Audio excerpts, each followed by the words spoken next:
Co-President of the Europe of Freedom and Democracy, Nigel Farage. The floor is yours. Well, here we are, on the edge of a financial and social disaster, and in the room today we have the four men who were supposed to be responsible.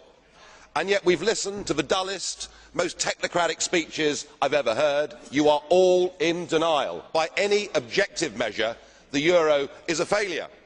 And who is actually responsible? And who's in charge out of you lot? Well, of course, the answer is none of you, because none of you have been elected, none of you actually have any democratic legitimacy for the roles that you currently hold within this crisis. And into this vacuum, albeit reluctantly, has stepped Angela Merkel. And we are now living in a German-dominated Europe. Something that the European project was actually supposed to stop. Something that those that went before us actually paid a heavy price in blood to prevent. I don't want to live in a German-dominated Europe, and nor do the citizens of Europe.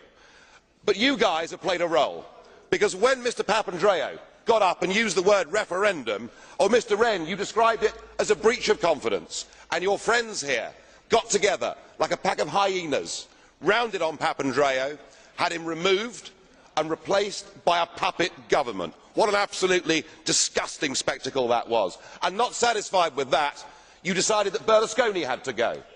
So he was removed and replaced by Mr Monti, a former European Commissioner, a fellow architect of this euro disaster, and a man who wasn't even a member of the Parliament. It's getting like an Agatha Christie novel, where we're trying to sort of work out who's the next person that's going to be bumped off. The difference is we know who the villains are. You should all be held accountable for what you've done. You should all be fired. And I have to say, Mr Van Rompuy, 18 months ago when we first met, I was wrong about you. I said you'd be the quiet assassin of nation-state democracy, but you're not anymore. You're rather noisy about it, aren't you? You, an unelected man, went to Italy and said this is not the time for elections, but the time for actions. What in God's name gives you the right to say that to the Italian people? What in God's name gives you the right to say that to the Italian people?